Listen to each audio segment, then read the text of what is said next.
أما بعد فأعوذ بالله من الشيطان الرجيم بسم الله الرحمن الرحيم إن عدة الشهور عند الله 12 شهرا في كتاب الله يوم خلق السماوات والأرض منها أربعة حرم ذلك الدين القيم فلا تظلموا فيهن أنفسكم وقاتلوا المشركين كافة كما يقاتلونكم كافة واعلموا أن الله مع المتقين إنما النسيء زيادة في الكفر يضل به الذين كفروا يحلونه عاما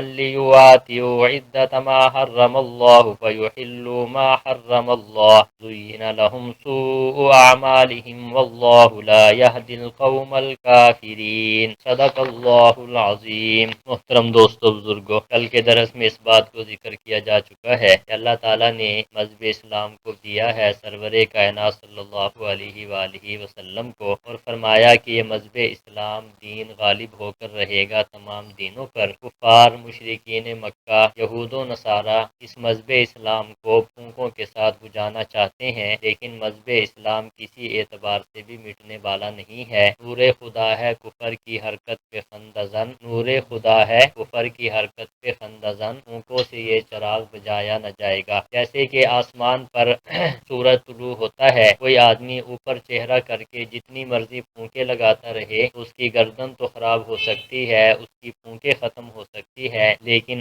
آسمان والے سورج کو وہ جا نہیں سکتا، اس چراغ کی روشنی کو ختم نہیں کر سکتا۔ اسی طریقے سے اللہ تعالیٰ نے مذہب اسلام کی چراغ کو روشن فرمایا ہے، اور یہ چراغ انشاءاللہ العزیز قیامت تک چمکتا دمکتا رہے گا۔ جو لوگ بھی اس کو مٹانا چاہیں گے وہ خود مٹ جائیں گے، لیکن مذہب اسلام جو ہے یہ مٹنے کے لیے نہیں آیا، غالب ہونے کے لیے آیا ہے، مغلوب ہونے کے لیے نہیں آیا۔ یہود و نصارہ نے بہت زیادہ کوشش کی ہے مذہب اسلام کے اندر طرح طرح کی باتیں ڈالنے کی، شبہات پیدا کرنے کی، اعتراضات پیدا کرنے کی، لیکن ہر دور کے اندر مسلمانوں نے اپنے مذہب کی حفاظت بھی کی ہے، اور الحمدللہ اس مذہب پر چل کر بھی دکھایا ہے۔ آپ حضرات یہ دیکھتے رہتے ہیں کہ یہود و نصارہ کی طرف سے سال 2 سال 10 سال کے بعد یہ واقعات پیش آتے رہتے ہیں کہ کبھی وہ قرآن مجید کی توہین کرتے ہیں، کبھی سرور کائنات صلی اللہ علیہ وآلہ وسلم کی توہین کرتے ہیں۔ اس کی وجہ کیا ہے؟ علماء نے لکھا ہے کہ اس کی وجہ یہ ہے کہ ان لوگوں کو مسلمانوں کے ساتھ حسد ہے۔ اس وجہ سے حسد ہے کہ انہوں نے اپنی کتاب کے اندر رد و بدل کی، تورات کے اندر اپنی مرضی سے مسائل لکھے، انجیل کے اندر اپنی طرف سے رد و بدل کر دی، وہ اپنے نبی کی تعلیمات کو محفوظ نہیں رکھ سکے۔ مسلمانوں نے اپنے نبی کی تعلیمات کو بھی محفوظ رکھا ہوا ہے،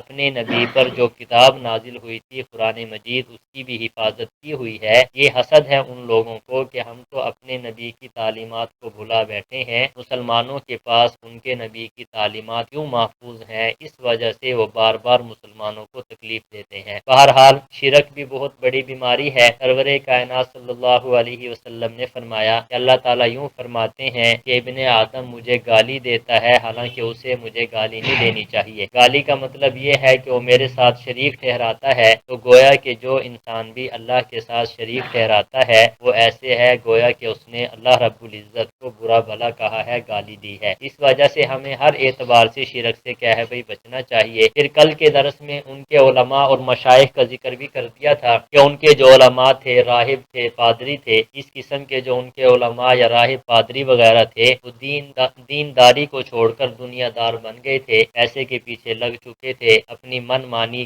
کتاب کے اندر تحریف کرتے، پیسہ لیتے اور دنیا کے اندر عیش و عشرت کے اندر مبتلا ہو گئے تھے۔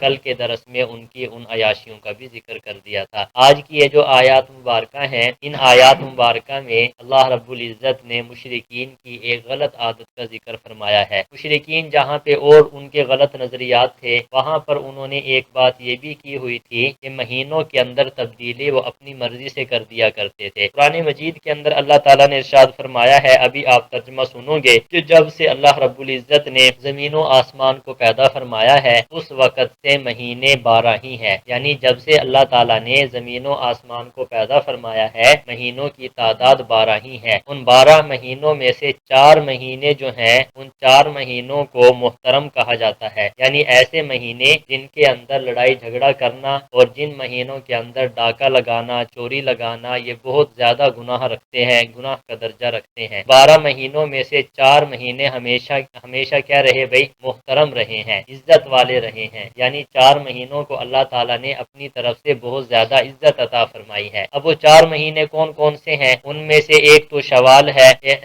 ان میں سے ایک ذی القعدہ ہے، ایک ذی الحج ہے اور ایک محرم ہے، اور ایک ہے رجب جو ابھی شروع ہوا ہے، جیسا کہ ابھی نماز میں کے بعد درس دیا گیا ہے کہ رجب کا مہینہ جو اب شروع ہے یہ بھی حرمت والے مہینوں میں شامل ہے۔ علماء کرام فرماتے ہیں کہ اس مہینہ کے اندر عمل کرنے کا اجر اور ثواب زیادہ ہے، اور جو آدمی اس مہینہ میں گناہ کرتا ہے تو اس کی سزا بھی کیا ہے بھائی؟ زیادہ ہے۔ بہرحال 4 مہینے 12 مہینوں میں سے محترم رہے ہیں ہر نبی کی شریعت کے اندر۔ تو مشرکین مکہ جو ہے حضرت ابراہیم علیہ السلام کو مانا کرتے تھے حضرت اسماعیل کے واسطے سے، تو اب ان کے نزدیک بھی یہ تھا، حضرت ابراہیم کی شریعت میں بھی یہ تھا کہ 4 مہینے کیا ہیں بھائی؟ محترم ہیں، ان کا عزت کرنی ہے، ان کا خیال کرنا ہے، ان کا احترام کرنا ہے۔ مشرکین مکہ نے ان 4 مہینوں کے اندر تعویلیں کرنا شروع کر دی۔ تعویلوں کا مطلب یہ ہے جیسے ذی القعدہ کا مہینہ محترم ہے، ذی الحجہ کا مہینہ محترم ہے، محرم کا مہینہ محترم ہے، رجب کا مہینہ محترم ہے۔ اب اگر وہ انہیں لڑائی کرنا پیش آ جاتی ان مہینوں کے اندر، یعنی محترم مہینوں کے اندر اگر لڑائی کرنے کی ان کو ضرورت پیش آتی تو وہ یہ کہا کرتے تھے کہ اس سال تو رجب یہ ہے، لیکن اگلے سال رجب کو تبدیل کیا کرتے تھے اور اس مہینے کا نام دوسرا رکھ دیا کرتے تھے۔ اب حج کے اندر حج کے مہینوں میں اگر لڑائی کرنے کی انہیں ضرورت پیش آتی تو ذی الحجہ کا مہینہ جو تھا اس کا نام دوسرا رکھ دیتے اور دوسرے مہینے کا نام ذی الحجہ رکھ دیا کرتے تھے۔ اس قسم کی گڑبڑ انہوں نے مہینوں کے اندر کیا ہے بھائی؟ کرنا شروع کر دی تھی کہ ایسے کیا کرتے تھے کہ ان حرمت والے مہینوں کے اندر اگر ڈاکہ ڈالنے کی ضرورت پیش آتی انہیں، یا انہیں لڑائی کرنے کی ضرورت پیش آتی تو اس مہینے کا نام دوسرا رکھ دیا کرتے تھے، اور کیا ہے بھائی دوسرے مہینے کا نام محترم مہینوں میں سے کوئی مہینہ رکھ دیا کرتے تھے۔ تو یہ تبدیلی انہوں نے شروع کی ہوئی تھی۔ بہرحال جب یہ تبدیلی انہوں نے شروع کی ہوئی تھی تو ہمارے نبی سرور کائنات صلی اللہ علیہ وسلم نے حجۃ الوداع جب فرمایا تو ذی الحجہ کا مہینہ تھا، اور 9 ذی الحجہ کو آپ نے میدان عرفات کے اندر یہ بات کہی ہے، فرمایا سرور کائنات صلی اللہ علیہ وسلم نے 4 مہینے محترم ہیں، اور ان کے اندر کس بات کا ذکر فرمایا؟ ذی القعدہ کا، ذی الحجہ کا اور محرم کا، اور ساتھ ساتھ رجب کا بھی ذکر فرمایا ہے۔ اور رجب جو ہے پھر عربیوں کے اندر رجب کے مہینے جو ہیں یہ 2 اعتبار سے مشہور تھے۔ بعض عربی قبائل جو تھے رجب کا مہینہ رمضان المبارک کو مہینہ کو کہا کرتے تھے، یعنی جو رمضان کا مہینہ ہے نا اس کا نام انہوں نے رجب رکھا ہوا تھا۔ اور ایک قبیلہ تھا قبیلہ مضر، وہ کہا کرتا تھا کہ رجب کا جو مہینہ ہے وہ جمادی الثانی کے بعد ہے اور شعبان سے پہلے ہے، جیسا کہ یہ رجب ہے ابھی جمادی الثانی ختم ہوا ہے، اس مہینہ کے بعد آگے کیا آنا ہے؟ شعبان آنا ہے، تو یہ رجب ہے۔ ہمارے نبی سرور کائنات صلی اللہ علیہ وسلم نے خصوصیت کے ساتھ حجۃ الوداع کے موقع پر میدان عرفات میں صحابہ کرام سے پوچھا کہ آج مہینہ کون سا ہے؟ تو صحابہ فرمانے لگے کہ اللہ کے نبی ذی الحجہ کا مہینہ ہے۔ تو پھر آپ نے فرمایا کہ 4 مہینے ایسے ہیں جو حرمت والے ہیں، اور رجب کا جب ذکر فرمایا تو فرمایا رجب مضر، کیا فرمایا؟ رجب مضر۔ رجب مضر کا مطلب یہ ہے کہ جو مضر قبیلہ جس مہینے کو رجب کہتا ہے نا وہی مہینہ کیا ہے بھائی؟ حرمت والا ہے۔ گویا کہ یہی مہینہ جو اب جاری ہے یہ بھی کیا ہے بھائی؟ حرمت والا ہے۔ اور جن قبیلے والوں نے رمضان کا مہینہ رجب رکھا ہوا تھا، اس کا نام رکھا ہوا تھا، وہ حرمت والا نہیں ہے، بلکہ رجب کا مہینہ کیا ہے بھائی؟ حرمت والا ہے۔ اللہ تعالیٰ نے یہاں پہ اس بات کو ذکر فرمایا ہے اور ان لوگوں کی اس غلط عادت کی تردید فرمائی ہے۔ ارشاد فرمایا ان عدت الشہور عند اللہ 12 شہرا فی کتاب اللہ، بے شک مہینوں کی گنتی اللہ تعالیٰ کے نزدیک 12 ہے اللہ کی کتاب میں۔ یوم خلق السماوات والارض، جس دن اس نے پیدا کیا آسمانوں کو اور زمین کو، جب سے زمین و آسمان بنی ہیں اس وقت سے مہینوں کی تعداد کتنی ہے بھائی؟ 12 ہے۔ فرمایا منہا اربعۃ حرم، ان میں سے 4 مہینے کیا ہیں بھائی؟ حرمت والے ہیں۔ وہ 4 مہینے کون کون سے ہیں جو آپ حضرات کی خدمت میں ابھی ذکر کیے ہیں کہ رجب ہے، ذی القعدہ ہے، ذی الحجہ ہے اور محرم ہے۔ ذالک الدین القیم، یہی سیدھا دین ہے۔ اللہ تعالیٰ ارشاد فرما رہے ہیں یہی سیدھا دین ہے، جو 4 مہینے حرمت والے ہیں وہ ترتیب والے ہیں، یہ نہیں کہ اپنی مرضی سے آگے کر دو پیچھے کر دو، ایسا نہیں ہے۔ سیدھا دین یہی ہے جو اللہ تعالیٰ نے ذکر فرما دیا۔ فلا تظلموا فیہن انفسکم، ان مہینوں کے بارے میں اپنے نفسوں پر ظلم نہ کیا کرو۔ ظلم سے مراد کیا ہے بھئی؟ گناہ نہ کیا کرو۔ ان مہینوں میں حد الوسع گناہوں سے کیا ہے بھئی؟ بچنے کی کوشش کرنی چاہیے۔ جیسا کہ آپ دیکھتے ہیں تو گناہ ہی ہے، چاہے بازار میں کیا جائے چاہے مسجد میں کیا جائے، لیکن جب مسجد کے اندر کیا جائے گا گا تو اس کی سزا کیا ہے بھائی زیادہ ہے کہ اللہ کے گھر کے اندر، اور اگر بازار میں کیا جائے سزا اس کی بھی ہے، لیکن محترم مہینوں میں یا جگہ کے اعتبار سے یا وقت کے اعتبار سے سزاؤں میں اضافہ ہو جاتا ہے، جیسا کہ اجر میں اضافہ ہو جاتا ہے۔ جیسا کہ آپ نے دیکھا ہے کہ جامع مسجد کے اندر ایک آدمی نماز پڑھتا ہے تو 500 نمازوں کا ثواب ملتا ہے، اگر کیا ہے جماعت کی نماز پڑھتا ہے جس میں جمعہ نہیں ہوتا تو ایک نماز کے ساتھ کیا ہے بھائی 27 نمازوں کا ثواب ملتا ہے۔ بہرحال یہ اضافہ ہوتا چلا جاتا ہے جگہ کی وجہ سے۔ اب حرم کے اندر کوئی آدمی نماز پڑھے تو ایک نماز کا 1,00,000 کا ثواب ہے، مسجد نبوی کے اندر پڑھے گا، حدیث پاک میں ایک حدیث میں آتا ہے 50,000 کا اور ایک حدیث میں آتا ہے 1,000 کا، یعنی نماز ایک ہے اور 1,000 نماز پڑھنے کا کیا ہے بھائی ثواب۔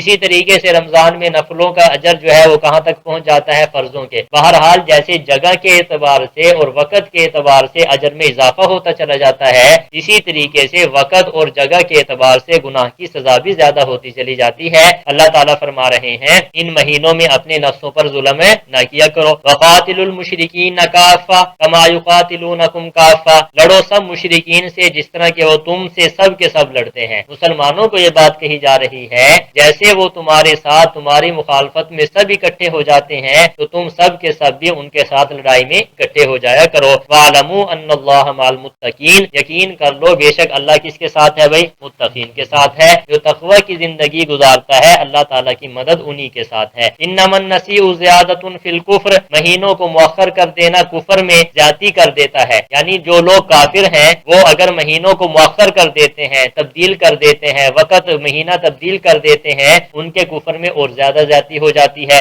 يُضَلُّ بِهِ الَّذِينَ كَفَرُوا يُحِلُّونَهُ عَامًا وَيُحَرِّمُونَهُ عَامًا، اس کے ذریعے سے ان لوگوں کو جنہوں نے کفر کیا ہے حلال کر دیتے ہیں اس مہینے کو کسی سال اور حرام کر دیتے ہیں اس مہینے کو کسی سال، اپنی مرضی سے جب چاہتے تھے کسی سال کے اندر کوئی مہینہ حلال کر دیا اور کوئی مہینہ کیا کر دیا حرام کر دیا، یہ کفر میں اضافہ کرتا ہے۔ لِيُوَاطِئُوا عِدَّةَ مَا حَرَّمَ اللَّهُ، تاکہ موافقت کریں وہ اللہ کے حرام ٹھہرائے ہوئے مہینوں کی تعداد میں، فَيُحِلُّوا مَا حَرَّمَ اللَّهُ، بس حلال ٹھہراتے وہ اس مہینے کو جس کو اللہ نے حرام ٹھہرایا، یعنی جس مہینے کو اللہ تعالی حرام کہتے تھے وہ اس مہینے کو حلال کر دیا کرتے تھے۔ زُيِّنَ لَهُمْ سُوءُ أَعْمَالِهِمْ، مزین کر دیے گئے ان کے لیے ان کے برے اعمال۔ برا عمل جب مزین کر دیا جائے یہ بڑی خطرناک چیز ہے، یہاں پہ یہ بات یاد رکھیں کہ بدعت جو ہے یہ برا عمل جو ہے یہ بہت برا عمل اچھا لگنے لگ جائے یہ بہت بری بات ہے۔ اس کی مثال آپ یہ سمجھیں کہ ایک آدمی گناہ کرتا ہے لیکن گناہ سمجھ کے کرتا ہے تو اس کو کبھی نہ کبھی توبہ کی توفیق ہو جائے گی، ذہن میں یہ بات ہوگی کہ میں نے غلطی کی ہے، اور ایک آدمی اگر گناہ کو جو ہے نیکی سمجھنے لگ جائے تو وہ تو کبھی بھی اللہ تعالیٰ سے معافی نہیں مانگے گا۔ اسی لیے تو علماء نے لکھا ہے جو بدعتی آدمی ہے اس کو توبہ کی توفیق نہیں ہوتی، کیونکہ وہ بدعت کو ثواب کی نیت سے کرتا ہے نہ کہ گناہ سمجھ کے کرتا ہے۔ تو برا عمل جب اچھے لگنے لگ جائے یہ بڑی خطرناک چیز ہے، پھر انسان جو ہے گمراہ ہوتا چلا جاتا ہے اور توبہ کی توفیق بڑی مشکل ہوتی چلی جاتی ہے، جیسا کہ مشرکین مکہ کو برا عمل اچھا لگنے لگ گیا تھا۔ اللہ نے اسی بات کا ذکر فرمایا ہے، فرمایا زُيِّنَ لَهُمْ سُوءُ أَعْمَالِهِمْ، مزین کر دیے گئے ان کے لیے ان کے برے اعمال۔ واللہ لا يهدي القوم الكافرین، اللہ تعالیٰ کافر لوگوں کو ہدایت نہیں دیتا۔ تو محترم دوستو ہمارے لیے بھی اس کے اندر اسباق ہے کہ جو چیز اللہ تعالیٰ نے جہاں پہ متعین کر دی ہے یا رسول اللہ صلی اللہ علیہ وسلم نے جس بات کو جس چیز کے بارے میں جو فرما دیا ہے بس اسی پر ہمیں عمل پیرا ہونا چاہیے، نہ کہ اپنی طرف سے کسی چیز کو حلال، کسی چیز کو حرام، کسی چیز کو جائز، کسی چیز کو ناجائز، ان چیزوں سے ہمیں کیا ہے بھائی بچنا چاہیے۔ اللہ تعالیٰ ہمارے درس کو قبول فرمائے، ہمیں اس پر عمل کی توفیق عطا فرمائے۔ کل کو انشاءاللہ العزیز غزوہ تبوک کا ذکر کیا جائے گا۔ اللہ نے کل جمعرات ہے، انشاءاللہ اگلے ہفتے سے ابتدا جو ہوگی وہ غزوہ تبوک سے ہوگی۔ اللہ تعالیٰ عمل کی توفیق عطا فرمائے۔